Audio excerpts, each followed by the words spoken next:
Não faça uma besteira, Tobi. Fica quieto, já disse. Você vem comigo. Zaqueu desistiu. Me abandonou. Fique agora com o resumo da novela A Terra Prometida, no capítulo de hoje. Tobias coloca uma faca no pescoço de Zaqueu e o leva para longe do acampamento. Sem que Tobias perceba, o arqueiro consegue pegar o anel de noivado e jogar no chão.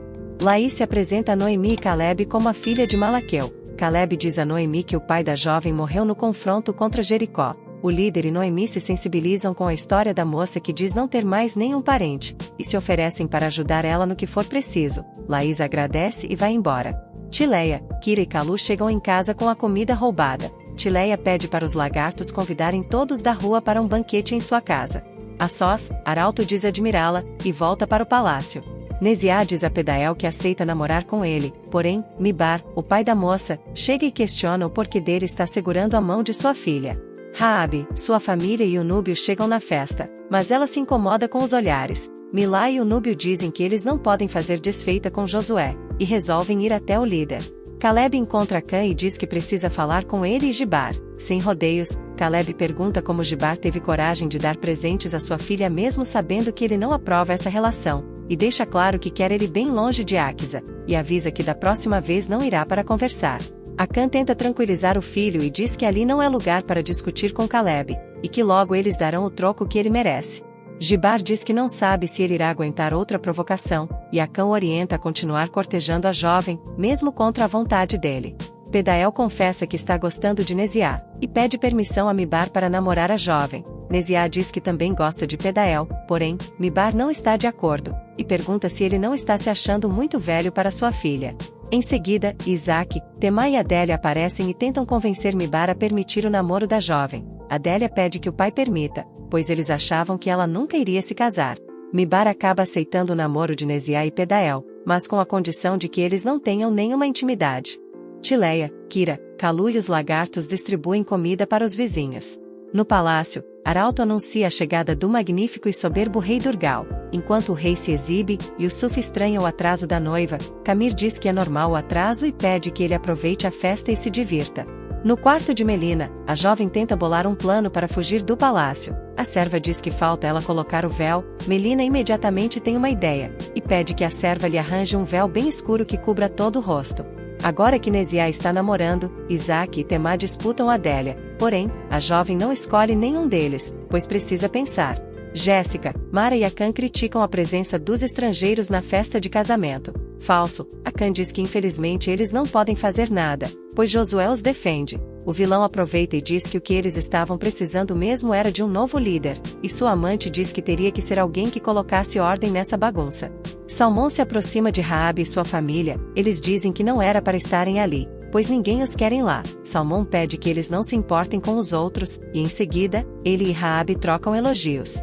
Inconformada com o fim do namoro, Jéssica se aproxima de Raabe, e como se fossem boas amigas, a vilãzinha puxa ela pelo braço para longe de sua família, e diz que ela já deve estar sabendo que Salmão terminou com ela. Porém, com tom de ameaça, Jéssica diz que não é para ela se animar, pois Salmão nunca será dela. Ruth reclama do atraso de Shaia, e Eleazar diz que ainda não está na hora da cerimônia, e que a jovem está dentro do horário. Em seguida, ele pede que ela tenha um pouco de paciência. Boan se irrita com a postura da moça, e pede que ela controle a ansiedade. Indiscreta, Ruth diz que está tão animada para se tornar sua esposa que mal pode se controlar, deixando Sama sem graça.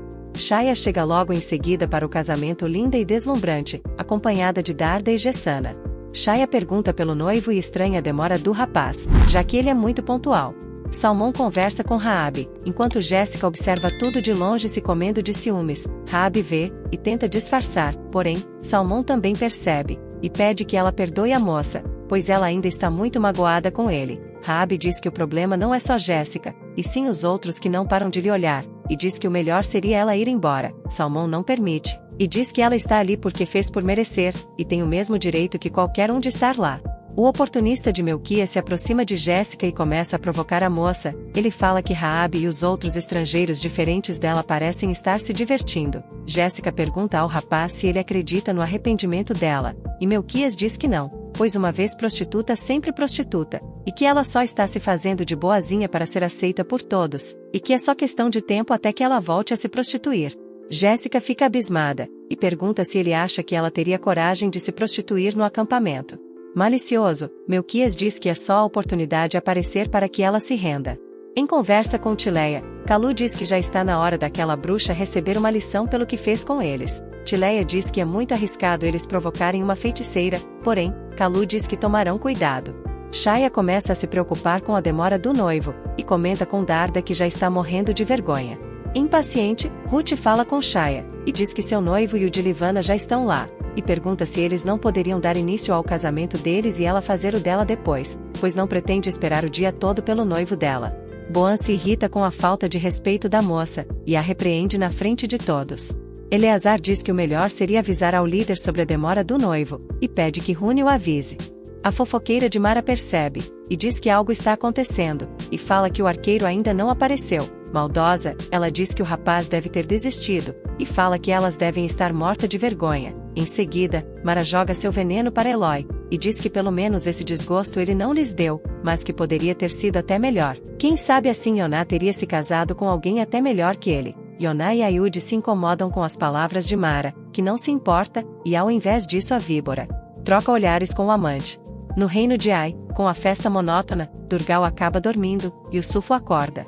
Furioso, Durgal diz que ele prometeu um casamento excitante e maravilhoso, mas que está parecendo mais um funeral, e que tem muito véu e pouca pele aparecendo. Em seguida, Arauto dá o sinal para que um grupo de músicos entrem na sala, mas o rei fica ainda mais revoltado, e ordena que eles parem com esse barulho. Durgal reclama com o general e o governador.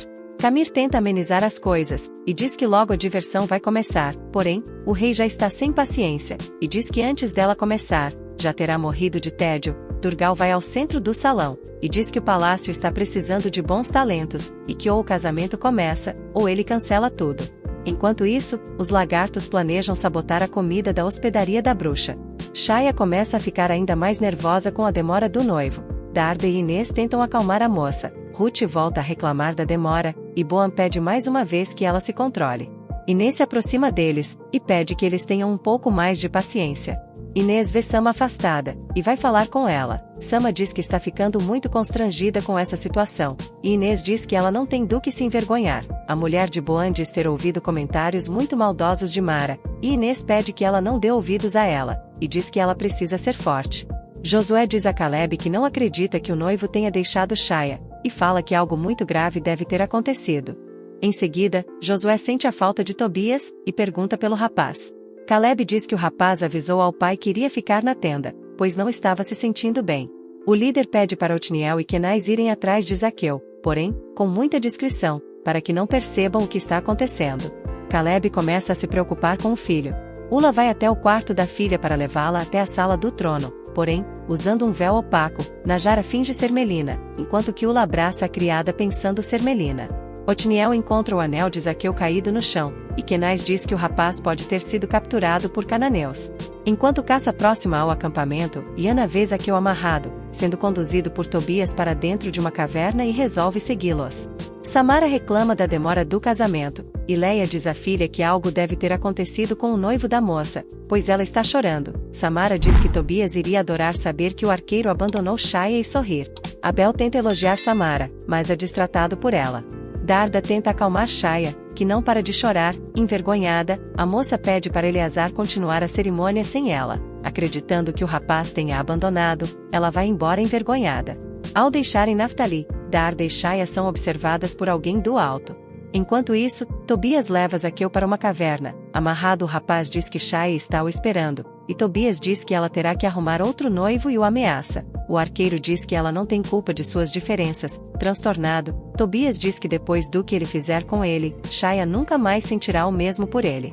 Incomodado, Camir conversa com Ravena e comenta sobre a admiração que Jordi sente por ela. Ravena diz que o servo apenas quer lhe proteger, porém, Camir diz que ele está apaixonado por ela, e fala que qualquer um pode ver isso. Falsa, Ravena diz que não importa o que ele sente, pois só tem olhos para um único homem, ele. Ula aparece e avisa que Melina chegará a qualquer momento.